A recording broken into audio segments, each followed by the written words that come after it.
नमस्कार दोस्तों, आज हम लोग फिर से हिस्ट्री का प्रैक्टिस करेंगे। कुछ क्वेश्चन 40 तक हम लोगों ने सॉल्व कर लिया था। ये बुक घटना चक्र की हिस्ट्री का प्रैक्टिस सेट है, इसलिए हम लोग क्वेश्चन सॉल्व कर रहे हैं। नेक्स्ट क्वेश्चन है, क्रांतिकारी चंद्रशेखर आज़ाद को अंग्रेजों ने कैसे मार डाला था? तो कैसे मार डाला था, किससे मारा था? मुठभेड़ियों में गोलियों से मार दिया था। नेक्स्ट है, इसकी डिटेल अगर आपको पढ़ना है तो आप इस वीडियो को रोककर पढ़ सकते हो। इसके बारे में पूरी डिटेल ऊपर दी हुई है। इंकलाब जिंदाबाद का नारा किसने दिया था? ये सभी जानते हो। ये भगत सिंह ने दिया था। इसके बाद प्रसिद्ध नारा इंकलाब जिंदाबाद किसने दिया? तो सरदार भगत सिंह ने। इंकलाब जिंदाबाद का नारा किससे जुड़ा हुआ है? सरदार भगत सिंह। सरकार के विरोध में असेंबली में बम फेंकने के लिए भगत सिंह की उम्र क्या थी? जब उन्होंने असेंबली में बम फेंका था तो उस समय उनकी उम्र क्या थी? वो 21 साल से थोड़ा ज़्यादा ही थे, बहुत ज़्यादा नहीं उम्र थी उनकी। भगत सिंह, राजगुरु, सुखदेव को फांसी दी गई थी 23 मार्च सन 1931 को। नेक्स्ट है, भगत सिंह का स्मारक कहाँ है? तो भगत सिंह का स्मारक फिरोजपुर में है। नेक्स्ट है, लाहौर षड्यंत्र कांड में निम्नलिखित में से किस क्रांतिकारी को फांसी नहीं हुई? फांसी नहीं हुई थी उसे बटुकेश्वर दत्त को नहीं हुई थी। दो ही लोग थे जिसमें बटुकेश्वर दत्त बच गए थे। नेक्स्ट है, भगत सिंह, सुखदेव और राजगुरु को किस वाद यानी केस में फांसी की सजा सुनाई गई? अलीगढ़ षड्यंत्र केस, लाहौर षड्यंत्र केस, काकोरी षड्यंत्र केस है एक। नेक्स्ट है कानपुर षड्यंत्र केस। तो यह इनको फांसी दी गई थी लाहौर षड्यंत्र केस में के लिए। नेक्स्ट है, भगत सिंह को उसके दो साथियों के साथ 23 मार्च 1931 को फांसी दी गई। दो साथी कौन से थे? तो उनके साथ पहले तो भगत सिंह, राजगुरु और कौन थे? राजगुरु और सुखदेव। नेक्स्ट है, लाहौर षड्यंत्र के इस मामले की परिणति किसकी फांसी में है?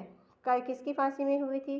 देखो, भगत सिंह को फांसी दी गई थी, राजगुरु को दी गई थी और सुखदेव को दी गई थी। तो ये भगत सिंह, राजगुरु, सुखदेव। 3, 4, 5।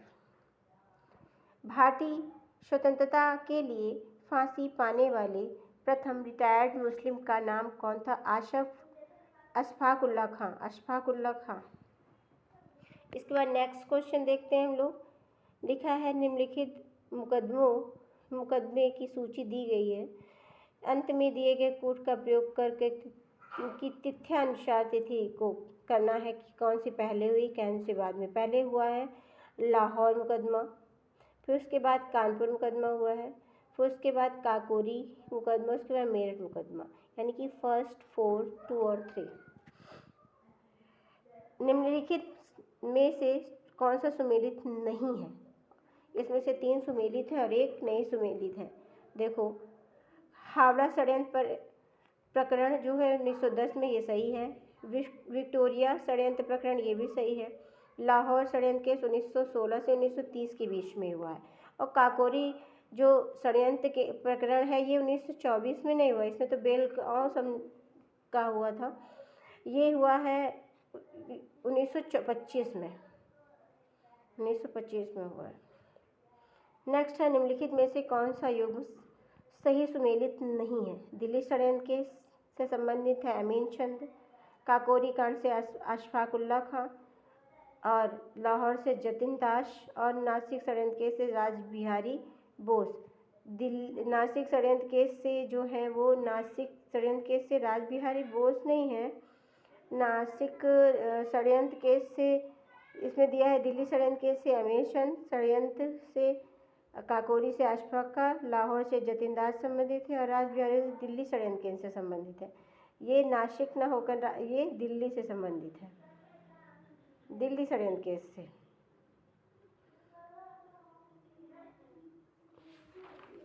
इसके बाद नेक्स्ट क्वेश्चन देखते हैं। नेक्स्ट क्वेश्चन में क्या है देख लेते हैं। क्या है? चटगांव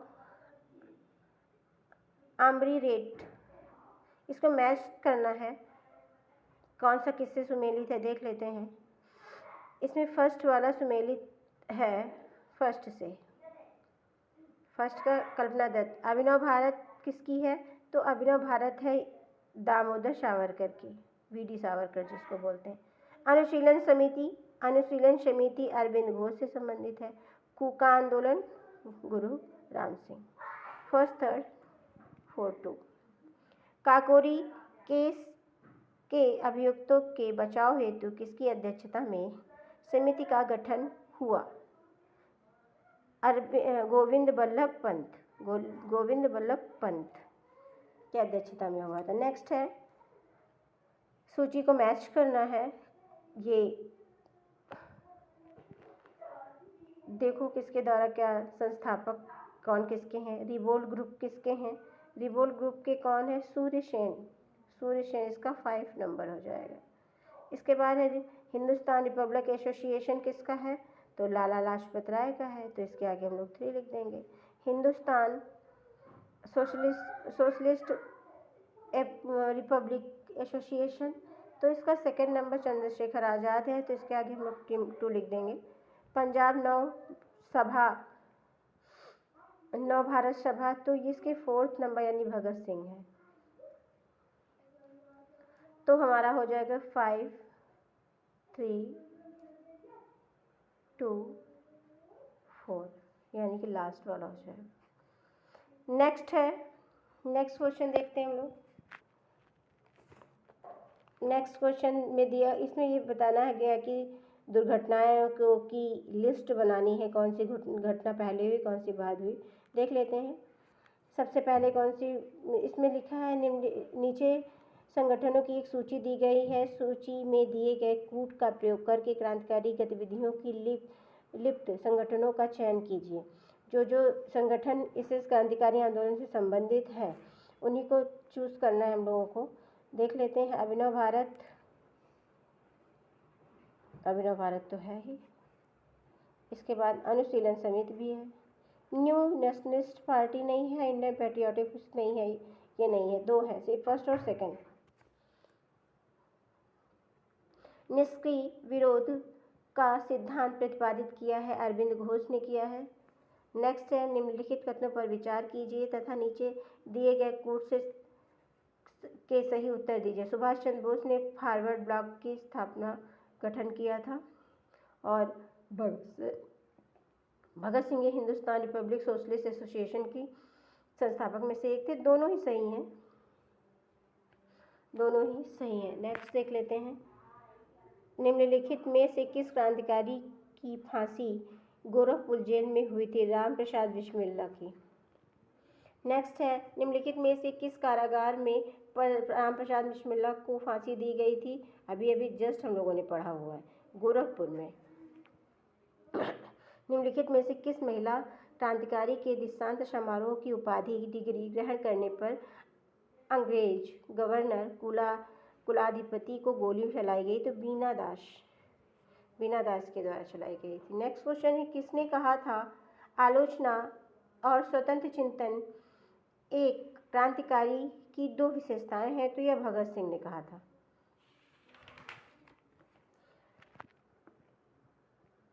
लिखा है, विश्व युद्धों के बीच वर्षों में भारत में सक्रिय क्रांतिकारी आंदोलन के संबंध में निम्नलिखित में से कौन सा कथन सत्य है? चंद्रशेखर आज़ाद ने अनुशीलन समिति की स्थापना की थी। भगत सिंह नौजवान भारत सभा के संस्थापक थे। ये सही है, इसके अलावा सारे गलत हैं।